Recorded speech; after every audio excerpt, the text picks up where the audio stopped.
مفيش بقى اسهل من كده فطار بحبايتين من البتنجان. هتعملي احلى فطار بجد، الكل هيتجنن عليه. مش كده وبس، ده كلهم هيخلصوه هيقولي لك عايزين تاني. يلا صلي على النبي في الكومنتات ونسمي بالله ونشوف طريقتنا ازاي. في الاول كده معايا حبايتين من البتنجان، هنقشرهم بس مش كلهم زي ما انتوا شايفين كده. هنقشرهم مخطط، يعني هنشيل قطع ونسيب قطع من الاسود، لان طبعا القشره مفيده جدا اللي في البتنجان. كمان هحط لك تطبيق حلو قوي في الكومنتات تحت تحملي منه وصفات رمضان، وكمان مشروبات واكلات وحلويات حلو جدا. حمليه عندك هينفعك. لو ما عندكيش نت هيأدي الغرض يعني. هتشغلي نفسك بيه لحد ما يجي النت. بعد كده بقشر البتنجان بالشكل ده وباخده تحت الحنفيه اشطفه، وبعد كده بقطعه لمكعبات كده صغيره. ولو انتي بقى في اي مكان تاني هتلاقيه في الديسكريبشن، يا اما في البايو، يا اما في التعليقات تحت. خلاص قطعت كده البتنجان بتاعي. هحط بقى عليه ايه لتر ميه ومعلقه كبيره من الملح. هسيبه لمده 5 دقايق بس ينزل كل السواد اللي فيه.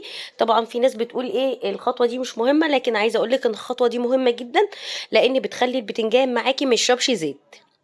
بعد ما بسيبه حوالي ايه نص ساعه ربع ساعه زي ما انا عايزه، بصفيه بقى بالمصفى خالص تماما ما يبقاش فيه اي ميه. وبعد كده بسخن الزيت بتاعي وبنزل بالبتنجان زي ما انت شايفه كده. بياخد لون على طول وما بيكونش شارب زيت زي ما انت شايفه كده. خلص كل الكميه بنفس الشكل ده. واقول لك بقى هنعمل طريقه تجنن. عايزه اقول لكم بقى تعملوا جنبها صينيه ايه، طاسه بيض كده وطاسه بطاطس محمره وشويه خضره، وهيبقى احلى فطار هتاكليه. كده حمرت اول طاسه وناقص الطاسه التانية. هخلص بقى كل الكميه، ومعايا كمان قرن فلفل شطه.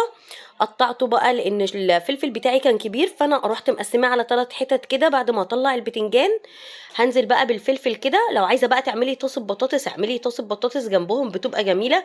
بس انا عملت جنبهم شويه فول وشويه جبنه بطماطم كده، وكان فطار لذيذ جدا وحلو قوي، وعايزه اقولك احلى من الفراخ واللحمه. طلعت الفلفل كده وجبت بقى طاسه حطيت فيها معلقه من الزيت، ونزلت بايه ببصلايه متقطعه قطع صغيره بالشكل ده. نزلت بعد ما البصله خدت لون كده نزلت بفص توم مدقوق. بعد كده هجيب حوالي 3 طماطمات اضربهم في الخلاط مع شويه ميه صغيرين. ولو عندك صلصه بقى مصلصلاها طلعي كيس حطيه بدل ما انتي تضربي. بعد كده لقيت الصلصه بتاعتي مش حمرا، فضفت لها معلقه كبيره من ايه من الصلصه او معجون الطماطم.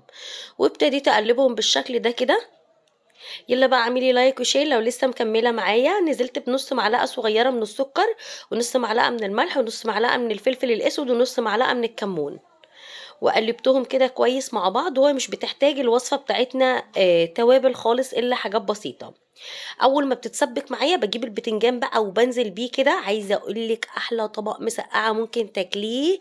هتاكلي كده صوابعك وراه، بجد تحفه. بس كده اذا عجبتكم ما تنسوش اللايك والشير. باي باي.